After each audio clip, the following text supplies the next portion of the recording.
First Things First is sponsored by Ram Trucks, built to serve. Live from New York, it's the show that is debuting a new catchphrase in about 90 seconds. Wow! It's First Things First. It's a good one. Today, can the King outplay the Joker? We'll see. We're going to find out this weekend. Meanwhile, will the Bills regret trading Stephon?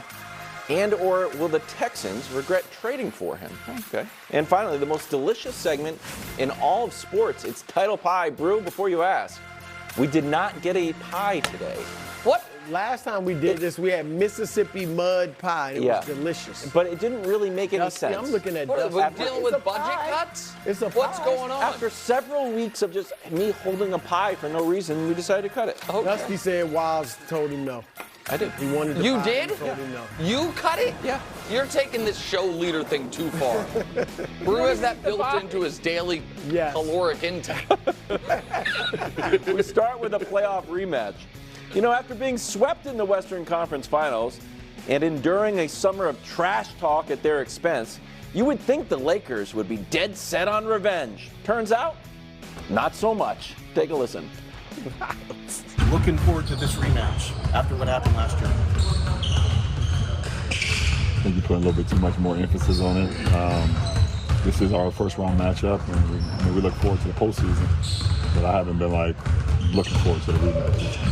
The game is played, how it's being played, and this is the matchup, so we look forward to that challenge. It shouldn't be personal at all. I think you allow yourself to get away from the game plan when you make it too personal. We have a game plan. You go out there and execute it, and you live with the results. Live with the results. That's where we're at. Your reaction to that? Well, I don't know. I'm going to let you go. I mean, live with your feelings are pretty clear. Hey, we're going to live with the results. What's going to happen? I mean, live with the results, Brew, is something LeBron's been saying since you were going to his practices his third year in the league in Cleveland. I happen to think it was a perfect answer. Perfect answer. Yeah, I think it's exactly the type of answer you would want. Not giving bulletin board material and not adding extra pressure to your teammates, who a guy like D'Angelo Russell, it could have real impact on. I'm not picking on D'Angelo, but just because he had such a rough series. Wilds, on the other hand, cackled about it on the morning call, and now, go. So your response is already etched in stone. So I will try to convince Brew, because I think you are unconvincible, considering yesterday you tried to make me shave my head because you ran out of statistical reasons. No, that's why. I just thought it would be a fun gag. So I'll try to convince you, Brew. All right. So here's my real question. What changed? What changed from how the Lakers were talking after the championship to what happened now that they have a chance to have their revenge? Because we saw in the parade, Mike Malone referred to as the Lakers' daddy. Nobody liked that. Then Mike Malone mocked LeBron's flirtation with retirement. Yeah. And LeBron went on his Instagram and responded with this. He's been in Europe for the past few days, so it didn't really hit his radar. But wave the flag on these lames. Please make being player cool again. Because the lame machine is at an all-time high. Enjoy your light, but just know I'm the sun I stay on forever. So it did bother him this summer when he was in Europe. Now, did it bother Darvin Ham? Well, yeah, because he went on a podcast with Chris Haynes and said, this was the headline, Lakers Ham sends warning to Nuggets Malone. This blank ain't over. Okay. Then in media day, Anthony Davis weighs in, and it's been on his mind. It was just a lot of talking. The Lakers' daddy, there was just so much of that going on. It was like, all right, we got it. Y'all won. But me and Bron had some conversations like, we can't wait, bro. And then what happened? Game one that I called a must-win, they lost by 12. Then they went home and lost by 8, even though AD had a good game at 32 points. Then they lost by 10 at home. And like, you know what? We've lost 8 in a row of these things. And how is it? Because we always know the story. It's like, well, the Lakers are great when AD and LeBron are there and when they're on the court, but when they're off the court, that's when things get tricky, and it's Rob Pelinka's fault. Not necessarily. When LeBron and AD are on the court, they're ±9. The defensive rating is a whopping 124. Second chance points, -23. Points in the paint, they just can't stop them. Nuggets are shooting 56% and shooting 38% from 3. So to me, when I look at this, in this response, where I've seen LeBron be very, very caustic to teams to get them fired up, looks to me like, Brew, they went pure Tin Man mode. No heart. Wow. Pure Tin Man, just out So here. you're, because what'd you say right before we took the air that you were going to convince Brew? Yeah. Okay. Wait, he's not done. Convince them. You said you were going to convince Brew of what? They know the series is over. That they know they can't win. Even Darvin That Ham they saying, know we're they not going to can't duck win. any. His big motivational speech after the Pelicans game was, hey, it's 0-0. Yeah. It's 0-0 now. Woo! Let's go. So, Brew? All right. Yeah. I am betwixt and between. I guess I'm the one that's settling the debate. Well, I haven't even stated but my you're case. clearly heavy Lakers, and you are clearly heavy. And that was Nuggets. well laid out. All right. That was you did a good job. I'm gonna be honest.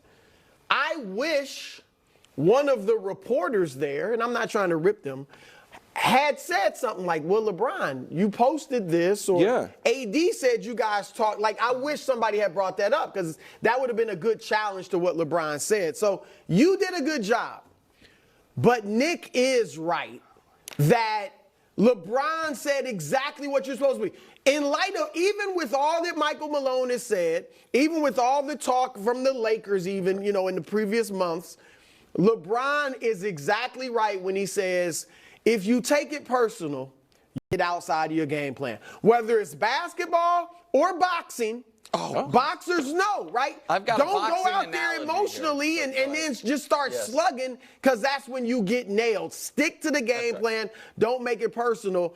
The last time LeBron, I think, made something personal and let his emotions, his feelings get to him and be led by that was Dallas in 2011.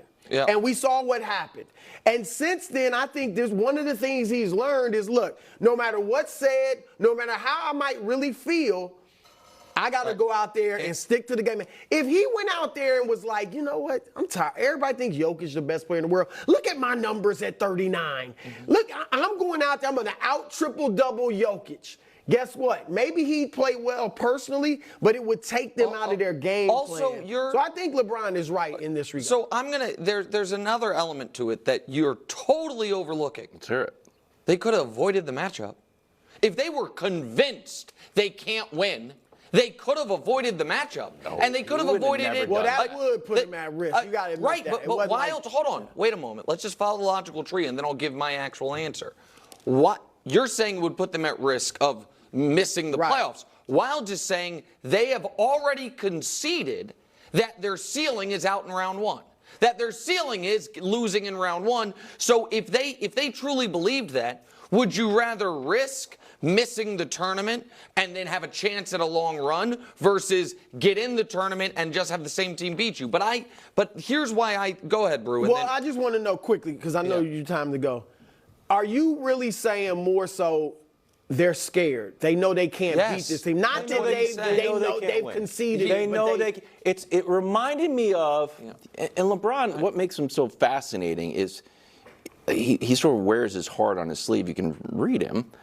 After J.R. Smith had the boneheaded play in the finals and LeBron goes to the bench. Yeah. And he's like, that was it. Yep. I could have seen a path where we could have won if things broke differently, but that's it. He's going to play his heart out and play as hard as he can. Might be another time he learned, you know what, let me keep my emotions out. Maybe, but I think he knows. So this is where I think, and I think I might convince you a bit, not that the Lakers can win, but that you're misreading LeBron. Okay.